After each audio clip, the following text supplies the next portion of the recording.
Welcome back to Sports Scene. Moving away from kickboxing and to rugby.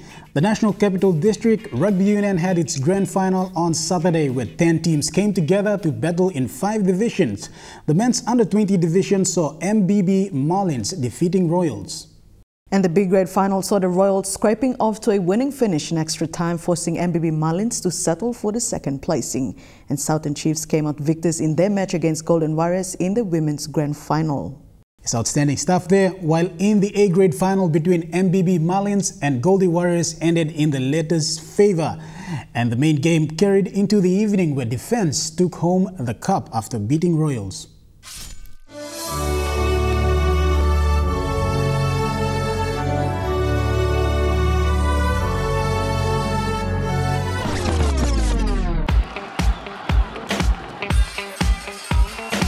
This was the scene at the Sergeant Guy Stadium on Saturday. Supporters arrived dressed for the occasion.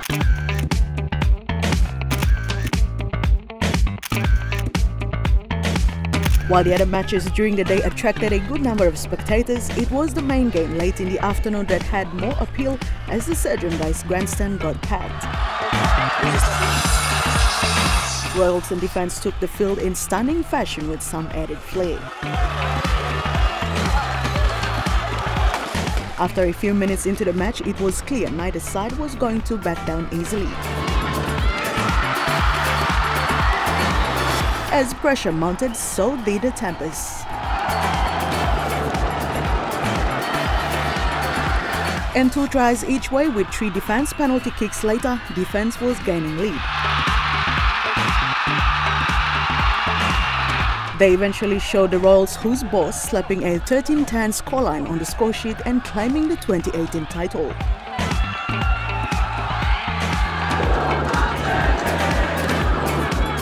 And the earlier A-grade grand final match between the MBB Marlins and Goldie Warriors saw a close encounter, but it was the Warriors that finished on top with a 19-12 scoreline.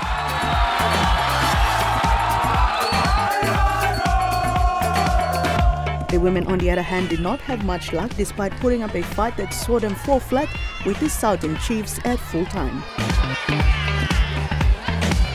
10 minutes of extra time saw the Chiefs pulling out their remaining tricks that got them the 15-5 win over the Warriors.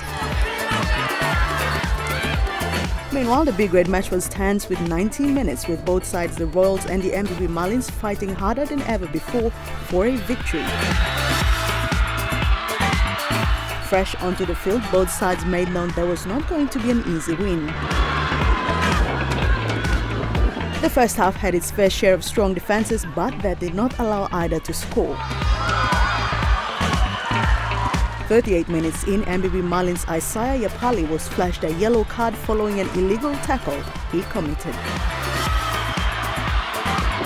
By halftime, the scoresheet was still at 0-0.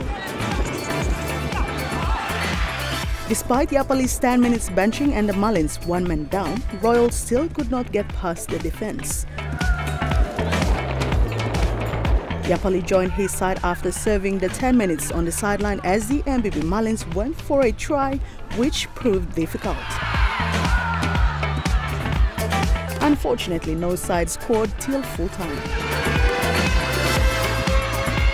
The extra 10 minutes came with renewed defiance from the Royals side, which saw them scoring the only try for that match, which was successfully converted, and that was how the Royals ended the grand final campaign for the Marlins with a 7-0 scoreline.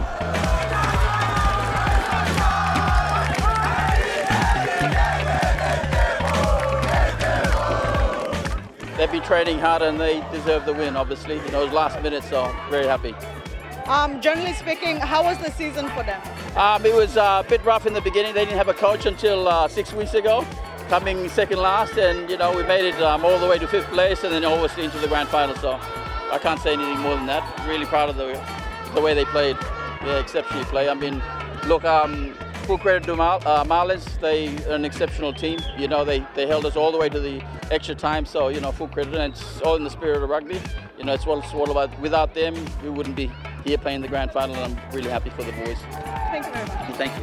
While the MBB Marlins in that division walked away downhearted, their under-20 side had the grand final win to celebrate as they recorded the first win of the day when they beat Royals under-20 side 15-10.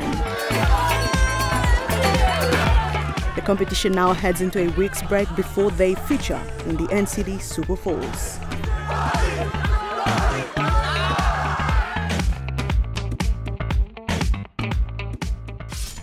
Yes, congratulations to both teams today, and NCDRU President Cybele Druma joined Dinnierose on the show to discuss NCDRU's 2018 season and the Super Fours rugby competition coming up next week. Now, Cybele, thank you very much for joining me on the show tonight. Saturday was thrilling. We witnessed 5 encounters for the 5 grand final matches. That was amazing, and that was when the 2018 season for the NCDRU came to a close. Now, as the president, I would like to know, compared to last year, how was this season, given that you know, the association is still in its infancy stage, and what were some of the challenges? And you know, apart from that, we can obviously see that it has gained a following, popularity, and of course participation. Oh, where do I start? Well, firstly, thank you for having me on the show tonight, Dinnierose. The season this year and so far has been massive. You know, right now that's the only word that I can think of. You know, it's just been huge on every level. This year, obviously, the numbers doubled compared to last year, and this is talking about the number of clubs that have joined up with the NCDRU, as well as the teams and the playing population as well too. So, you know, it's been exciting. It's also been, you know, very stressful as well, trying to contain it all and manage it all. Simply because, you know, last year we only had 6 parent clubs.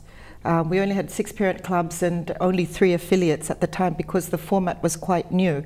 And it's never been done in Papua New Guinea, I don't think, by any sport at all. So this new rugby inclusive policy approach that we took, we didn't quite foresee or envisage the numbers that we would be dealing with in the second year. But, you know, we've, so far so good, is what I can say, yeah. All right, now in terms of competitiveness, there was a number of matches. I was there for the 5 matches on Saturday, and I tell you, I was impressed on the sideline. Yeah, there were a number of matches that went to full time with still 0 on the score sheet, so they had to go into extra time. So that, to us spectators, that is a validation of how competitive the competition is. What are your thoughts on the competition? I would have to agree. The competition standards have improved drastically since last year as well too. I think bringing on the new affiliates and bringing on new players into the field has enabled that dynamic to happen. And we're seeing that on the field. In terms of the rounds, we were starting to see the teams starting to develop, and we're talking about many of these teams not having rugby union origin, as like the players, even the coaching staff as well too.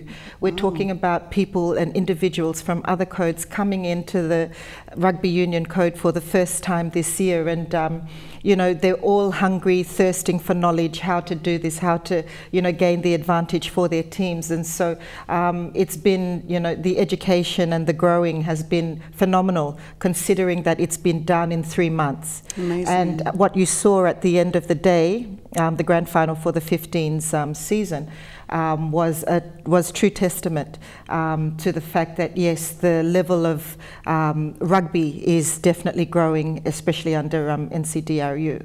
Now that the grand final's done, over and done with, yes, we have the Super Fours coming up. We're looking forward to see it. Yes. When is it happening, and who are the participants in the competition? Okay, now the Super Four is another exciting program that we're facilitating at NCDRU. The Super Fours is our selection-based series for 15s. We felt as a board that, you know, we needed to expose our 15s teams. We didn't want to wait for PNGRFU to come in and run a national championship. We felt like that responsibility of exposing our players also was vested with us as a executive committees. So basically, you know, this is where we select our representative teams. We've got the Transcoastal Cup, which is coming up against Morribee Rugby Union, and so we're reviving all those traditional rivalries as well too. And so it is from the Super Fours that we will select the 3 teams, the women's team, NCD women's team, the elite men's team and the under-20 team to travel across on the Independence weekend to battle it out with Morribee Rugby Union. So we've got 4 teams. The Super Fours is based on the electorates. I see. So we've got, you know, the Northeast Bulls, I believe it is.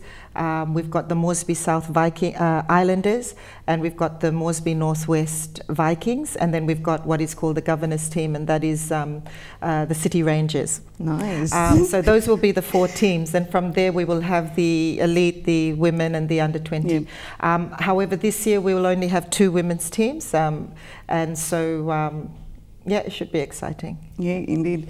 I think that's where we end things.